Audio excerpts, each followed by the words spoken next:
நாமக்கல் மாவட்டம் திருச்செங்கோட்டில் 2000 ஆண்டுகள் பழமை வாய்ந்த பிரசித்தி பெற்ற அர்த்தநாரீஸ்வரர் மலைக்கோவில் உள்ளது.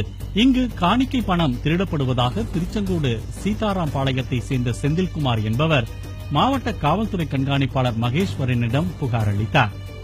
இதையடுத்து அர்த்தநாரீஸ்வரர் மலைக்கோவில் இணை ஆணையர் ரத்தினவேல் பாண்டியன் மற்றும் காவல்துறை அதிகாரிகள் அர்த்தநாரீஸ்வரர் மலைக்கோவிலுக்கு சென்று அந்த உண்டியலை ஆய்வு செய்தனர்.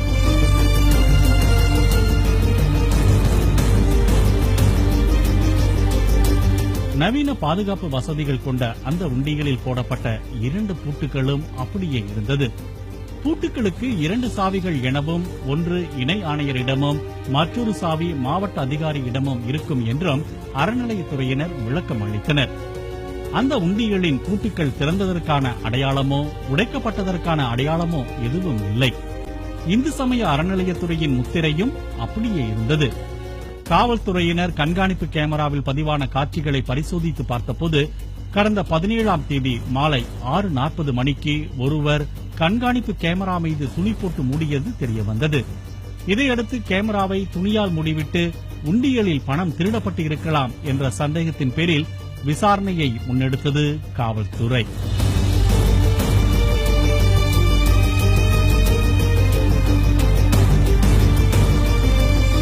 சிசிடிவி கேமராவை மூட பயன்படுத்தப்பட்ட துணி கோவில் குருக்கள் இடுப்பில் கட்டும் துண்டு என்பதை கண்டறிந்த காவல்துறையினர் கோவில் பரம்பரை குருக்களான ஞானமணியையும் அவருடைய மகன் முல்லை வனநாதனையும் பிடித்து விசாரித்த போது உண்மை வெளிச்சத்திற்கு வந்தது. முல்லை வனநாதன் இடுப்பில் அணிந்திருக்கும் துண்டை எடுத்து கண்காணிப்பு கேமராவை மூடுவதையும் ஞானமணி குச்சியில் பசையை தடவி உண்டியலுக்குள் விட்டு பணத்தை ஒட்ட வைத்து திருடுவதையும் இவ்வாறாக இவர்கள் தினமும் பல ஆயிரம் ரூபாய் வரை திருடிச் சென்றதும் தெரிய வந்தது.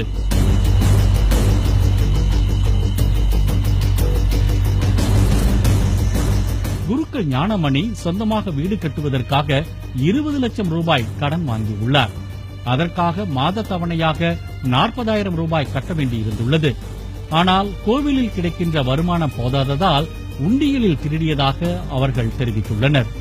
அவர்கள் இருவரையும் கைது செய்த போலீசார் அவர்களது வீட்டில் சோதனை நடத்தி 56,000 ரூபாயை பறிமுதல் செய்தனர்.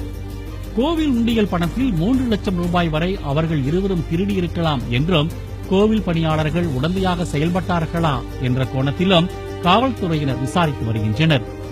பக்தர்கள் செலுத்தும் காணிக்கையை பாதுகாத்து இறைவனுக்கு பணிவிடை செய்ய வேண்டிய குருக்களே நூதன முறையில் கை தேர்ந்த திருடனை போல களவாடி இருப்பது பக்தர்களை அதிர்ச்சிக்குள்ளாக்கி இருக்கிறது. பாலிமர் செய்திகளுக்காக திருச்செங்கோடு செய்தியாளர் மாதேஸ்வரன் மற்றும் வேல்ராஜ்.